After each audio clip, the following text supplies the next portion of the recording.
Carla Angola con IQ Latino. Carla es presentador y periodista de televisión por lo que yo puedo recordar de mi vida.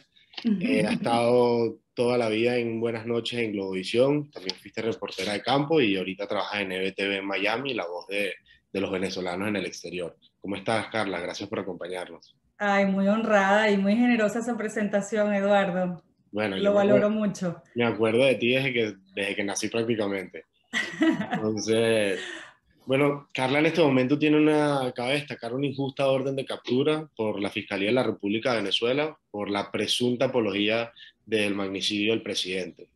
Claramente queremos escuchar tus declaraciones acerca de estos sucesos, pero primero quisiéramos saber un poquito de ti y de tu carrera profesional.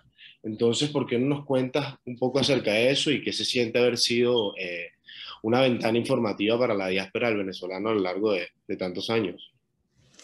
Te agradezco mucho y valoro mucho esta oportunidad, la atesoro infinitamente. Bueno, hablar de mi carrera sería estar aquí un buen rato, pero sí la podría resumir en una profesión que no elegí. De hecho, Nitu Pérez Osuna era su hija, alumna de mi madre en el Colegio Cristo Rey de Altamira, y yo me gradué muy joven, a los 15 años. Quizás en ese momento todavía no tenía muy clara cuál era mi visión de vida. Pensé que iba a trabajar en publicidad y relaciones públicas, pero abría Globovisión en ese momento y mi mamá, una galleguita de aldea de España, vio ese canal y me dijo: hija, cuando una empresa surge y tú comienzas con la empresa, surges también. Una absoluta visionaria, ¿no? Y bueno, le pidió a Nitu, que sabía que trabajaba allí, que me diera la oportunidad de ser pasante, y fui la primera pasante de Globovisión. Y estuve allí 18 años de mi vida, hasta que el régimen de Maduro lo compró ese medio que siempre fue tan combativo, una ventana libre. Prácticamente no teníamos planificado, ninguno de los que habíamos estudiado en la universidad, hacer periodismo de guerra, y mucho menos hacer periodismo activista, pero nos tocó así porque cuando tú tienes para elegir entre un régimen criminal de lesa humanidad y la población inocente, vulnerable, además la libertad, entonces tú escoges la libertad. Y la verdad es que sin ninguna cortapisa, sin ningún prurito, reconozco que mi ejercicio periodístico ha sido de activista por la democracia, por el rescate de la libertad de mi país. Y luego vine a Estados Unidos, tampoco fue una elección, íbamos a ir a Panamá en principio. Ese país nos había recibido de manera muy generosa también, porque allí ya teníamos una propiedad por inversión y pensábamos que allí estaba nuestro destino final. Y mi esposo me dice: Carla, ¿por qué no damos el salto completo a Estados Unidos? Porque si nosotros fallamos en Panamá ya no tenemos a dónde regresar, pero si fallamos en Estados Unidos siempre vamos a tener Panamá. Y la verdad es que se me abrió una segunda carrera que jamás me imaginé, nunca me la planteé, porque yo soy de La Pastora, de una zona popular media-baja en Caracas. Yo nunca estudié inglés afuera, nunca tuve esa posibilidad como muchos de mis compañeros de universidad, por ejemplo, o de colegio, que iban a hacer cursos en el verano. Yo no tuve esa oportunidad. El inglés que estudié también por mi madre visionaria fue con una maestra británica en los dos caminos en Caracas, en su apartamento, y allí medianamente absorbiendo algunos conocimientos. Y cuando llegué aquí yo no manejaba el nivel de inglés suficiente como para hacer entrevistas, así que me tuve que preparar.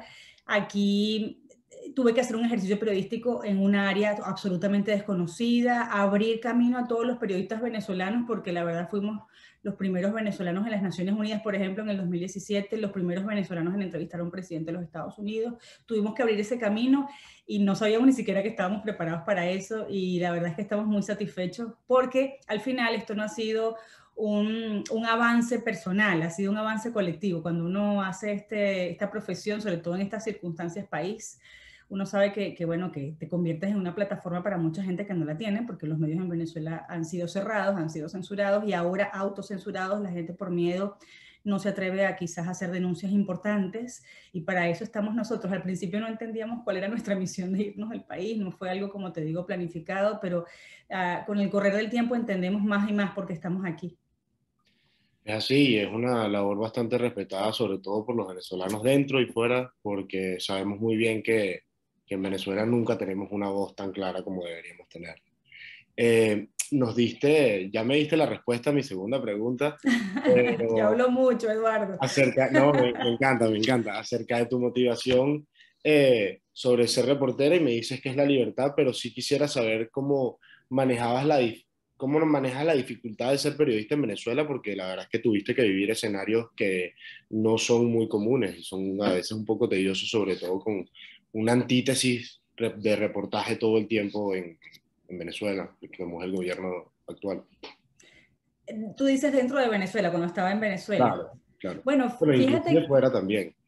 bueno, fíjate que cuando comienza mi carrera como reportera, porque yo fui pasante mucho tiempo, estuve de productora, de redactora, hice prompter, pasé por todos los puestos, porque el canal era pequeño, en el sentido de que éramos solo 5.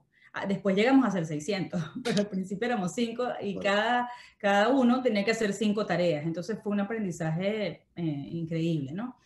Eh, Cuando estábamos allí, al principio de la carrera, a mí me tocó un pedacito de lo que fue el gobierno de Rafael Caldera. Y el máximo escándalo eran estos atunes, contenedores de atunes podridos en La Guaira.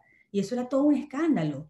Realmente alarmante para la sociedad. Pero yo en el fondo decía, esto es todo.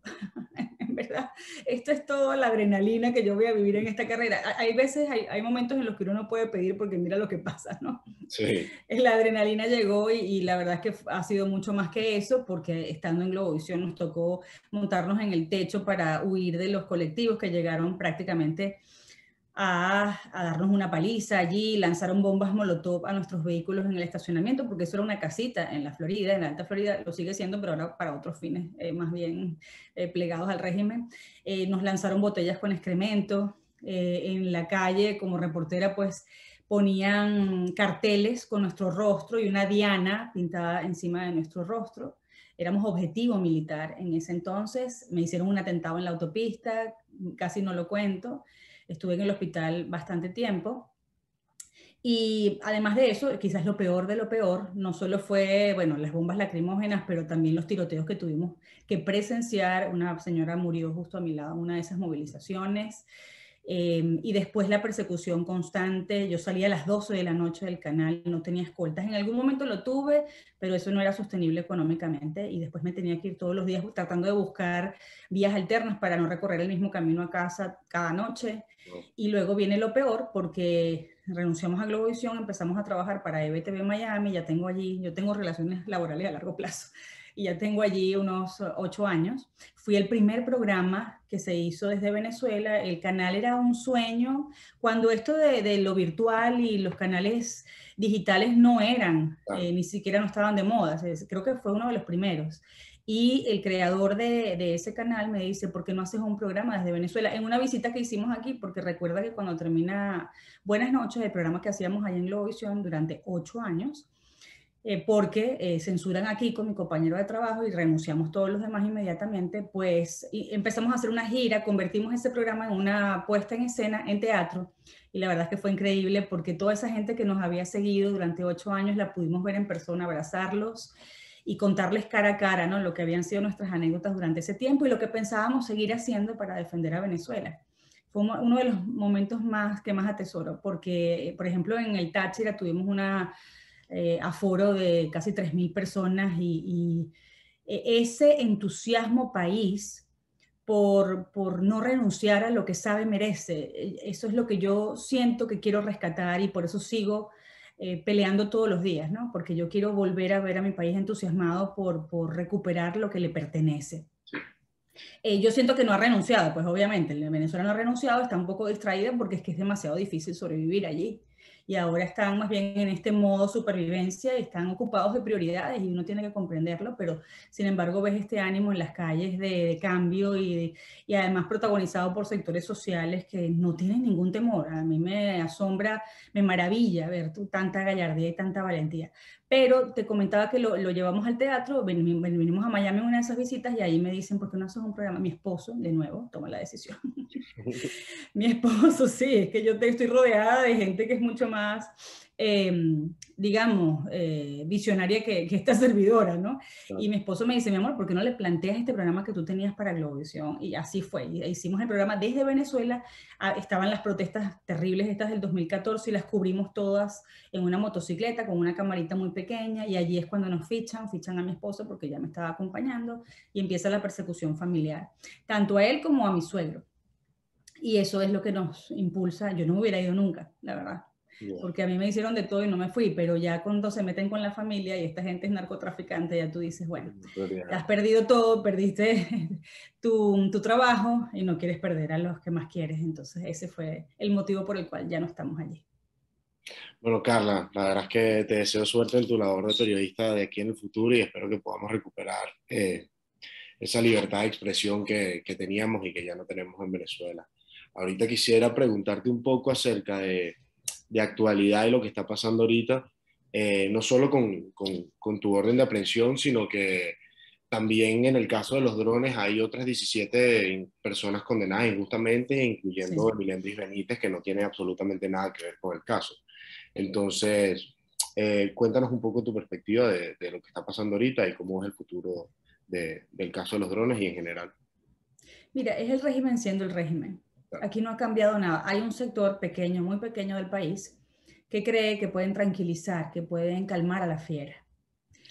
Digamos, abriendo ventanas económicas, recuperando negocios, enmascarando lo que ocurre en los calabozos con una supuesta apertura económica que solo beneficia a eso, a un 4%, siendo muy optimistas, 4% del país. Porque la verdad es que 1.700 venezolanos siguen huyendo de Venezuela porque no pueden sobrevivir allí, porque viven en miseria.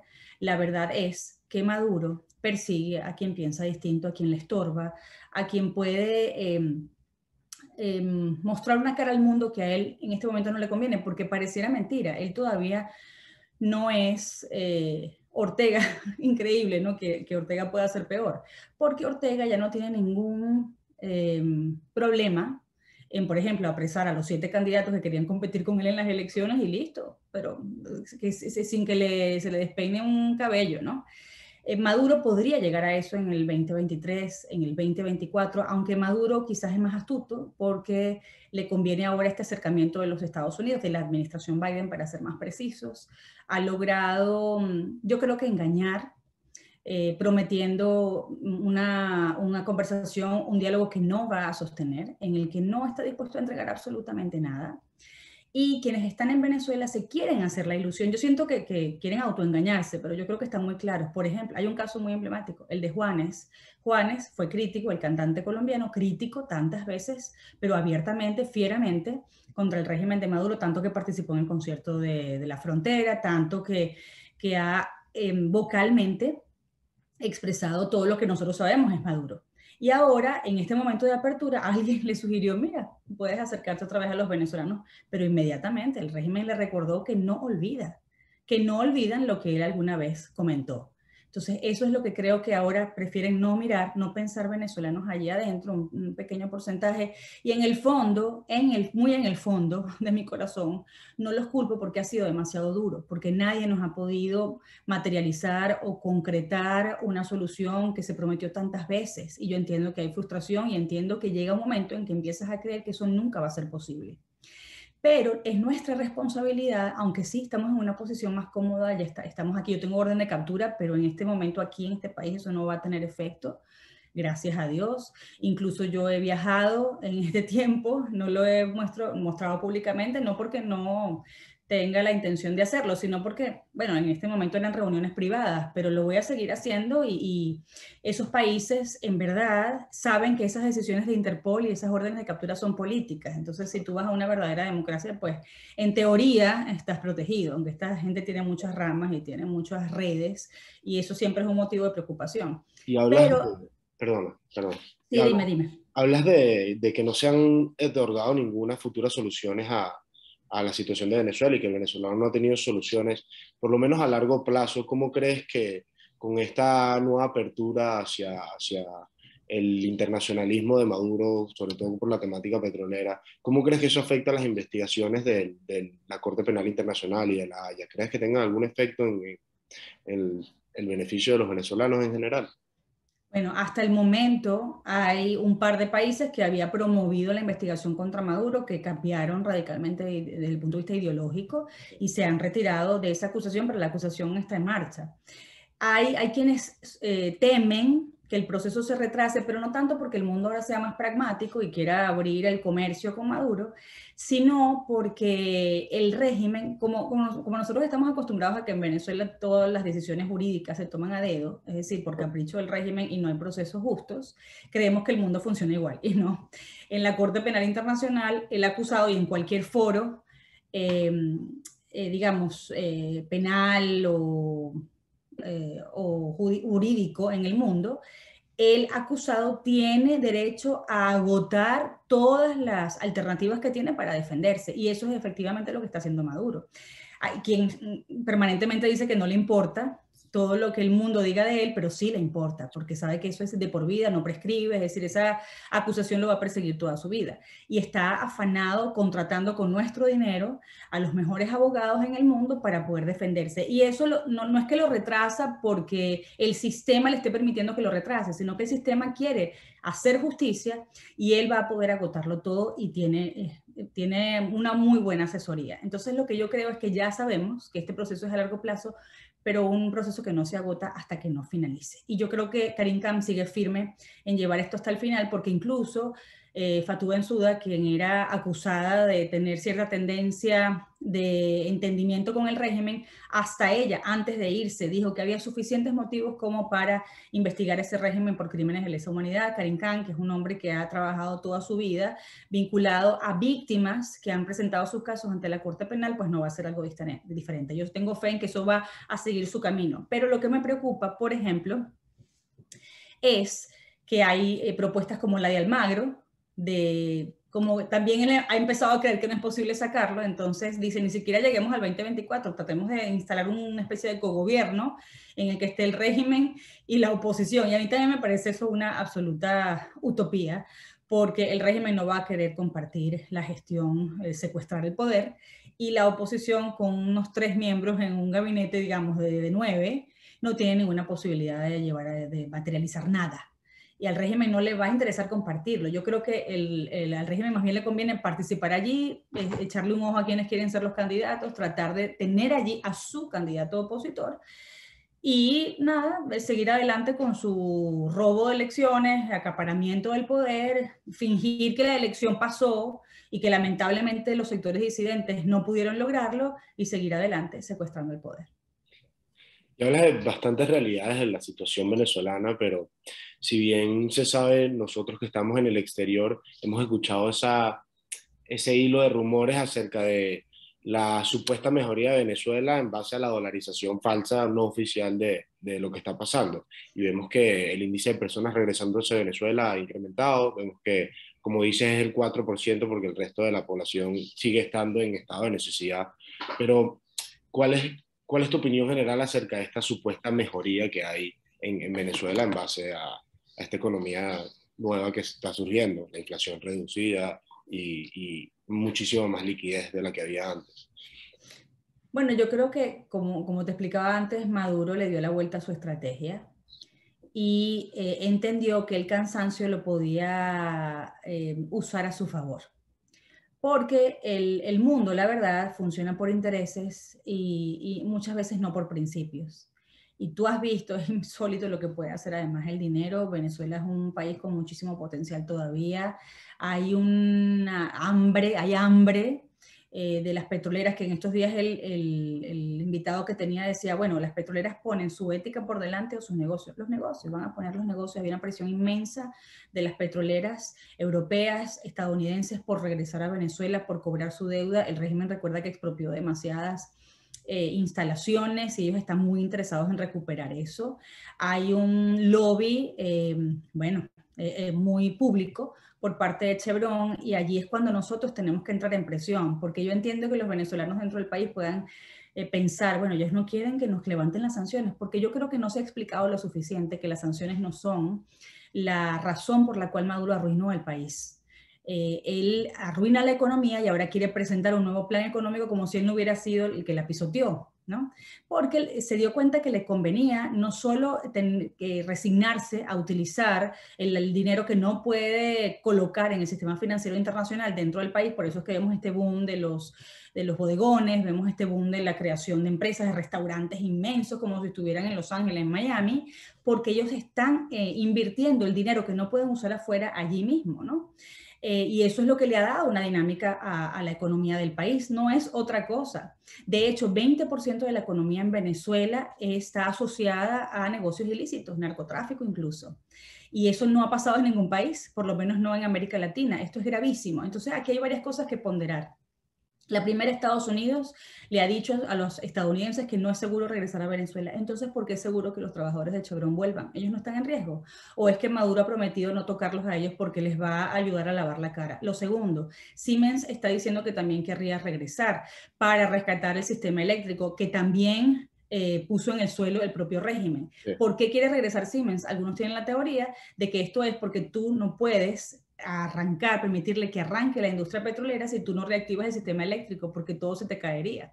Y hay también allí una participación del mismo lobby de las empresas petroleras. Y hay un detalle particular, para que todos lo tomen en cuenta, Estados Unidos, incluso las petroleras que creen que van a tener seguridad jurídica y que van a poder hacer un acuerdo que Maduro vaya a respetar. Cuando Maduro empezó a decir, solo este ejemplo, hay muchísimos, que las sanciones le impedían a él entregarle gas doméstico a la población, que quizás es lo que más utiliza la población de bajos recursos, alegaba que era el bloqueo económico del mundo. Bueno, Estados Unidos, ¿qué hizo? Le reactivó la licencia 40, es decir, que él tiene permiso de importar gas doméstico y en 2 años que está activada esa licencia, jamás ha importado gas. Entonces, no es la sanción, es Maduro. Y esta estrategia suya, que no es otra cosa que tener al país en ruina para poder someterlo, para poder tenerlo distraído en su propia supervivencia, para poder, si hace algún cambio, que la gente se sienta agradecida con el verdugo, con el victimario, pues no va a cambiar. Sentimos que no va a cambiar, sentimos que esa no es la solución, que las empresas millonarias rescaten sus negocios. Obviamente todos queremos que sea así porque sería lo justo, pero aquí la única posibilidad de cambiar realmente las cosas y que además el país pueda emprender un camino de recuperación es únicamente la libertad. Claro. Y aparte es como tú dices, que es Maduro calmando la fiera. Y sobre todo que el espectro que hay es no solo la lavadora de dinero que acabas de mencionar, sino que en Venezuela no hay un tejido industrial real. Entonces esa falta de economía sincera es la que hace que todo en Venezuela solo se mantenga un espectro. No quiero quitarte mucho de tu tiempo, pero quisiera hacerte una última pregunta un poco más personal. ¿Cómo haces ¿Cómo haces para mantenerte firme sabiendo que tienes esta orden de aprehensión, que no puedes regresar a tu país, que estás afuera, que por ahora no va a ser lo mismo que antes? Me autoengaño, Eduardo. Me autoengaño. No es que no sea feliz aquí, por supuesto que soy feliz, ya soy venezolana americana, estoy absolutamente, aquí ves las 2 banderas, estoy absolutamente agradecida con esta nación, la siento mía ya, siento que este es mi hogar, pero yo cuando llegué a Estados Unidos no pedí asilo. ¿Por qué no pedí asilo? No porque no tuviera suficientes razones, sino que a mí me gusta mucho la meritocracia y siento que eso es algo que perdió el país. Ahora tú ves que la exigencia educativa es mínima, que prácticamente el más vivo es el que llega más lejos y no el más estudiado, el que tiene más conocimiento, el que se esfuerza más. Y yo aquí quería hacer las cosas por el camino más difícil, porque sentía que era la oportunidad de hacerlo y además es la mayor satisfacción que puedes tener tú en lo personal y profesional. Y bueno, pedí la visa de talento, etcétera, residencia y ciudadanía. Pero también decidí no pedir, otra razón por la cual no pedí el asilo fue porque yo misma no me quería negar, privar de estar 7 años sin regresar a Venezuela, que es más o menos el promedio, ¿no?, en el que tarda este proceso. Pero fíjate, al final eso no, yo pensé que esto iba a ser un poco más corto, la verdad, soy sincera, y pensé que ya, que teniendo una visa, pues me iba a ser más sencillo volver, y fíjate que todo ha desencadenado en un montón de obstáculos, de barreras que yo no he querido que estén allí, pero el régimen se ha encargado, y al mismo tiempo, aunque es muy duro, saber, uno no piensa en eso todos los días porque si no yo me paralizaría, ¿no? Si yo pensara todo el tiempo que no puedo volver a mi terruño, es demasiado devastador. Entonces uno trata de distraerse con eso. Con otras cosas, ¿no? Y porque además la misión es más importante que la personal. Mis deseos personales obviamente también deben ser una prioridad, pero aquí está en juego mucho más que eso.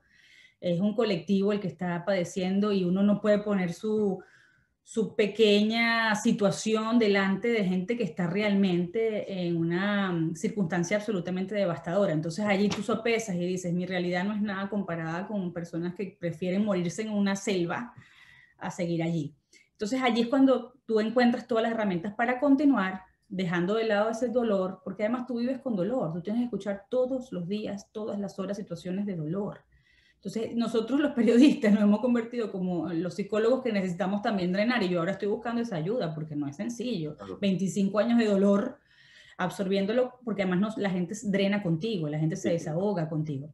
Pero al final lo que quería como retratar es que sí, no puedo volver, pero eso no me detiene. Más bien, en este momento como que, sí, me resigno, pero además con agradecimiento, porque yo aquí tengo luz, tengo aire acondicionado, tengo oportunidades. Entonces, en algún momento hasta agradezco no estar allí, sobre todo en unas decisiones como estas en las que me dictan una orden de captura y veo lo que le han hecho a Mirlendris. En Mirlendris estaba embarazada cuando la detienen. Esto provoca el aborto, la golpiza que le dieron, las torturas que le hicieron, le provocan el aborto, y no solo eso, sino que la Fact-Finding Mission de la ONU pide para ella atención médica, y como nunca se le provee esa ayuda médica, quedó paralizada, quedó postrada en una silla de ruedas.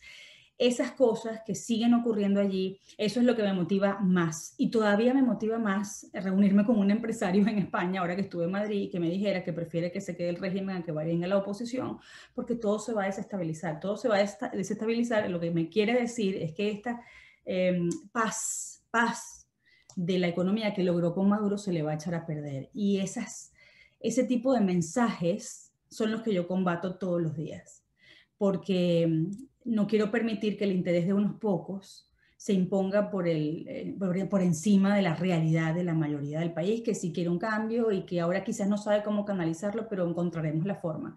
Y en eso se está trabajando todo el tiempo. Yo me reúno ya más allá de mi profesión con muchos liderazgos, tratando de pensar qué hacer. Y yo creo que entre todos se nos va a ocurrir una idea mejor, que quizás en este momento no hemos tomado en cuenta. Es así, no queda de otra que seguir luchando por la libertad desde la posición en la que uno pueda aportar. Bueno, Carla, gracias por acompañarme en estos minutos y por darme tu tiempo y compartir todo esto. La verdad es que lo apreciamos muchísimo y te deseo lo mejor en tu carrera periodística, tu vida personal y en tu futuro como venezolana afuera. Gracias. Gracias, Eduardo, a ti y a todo el equipo, de verdad que ha sido un gran privilegio.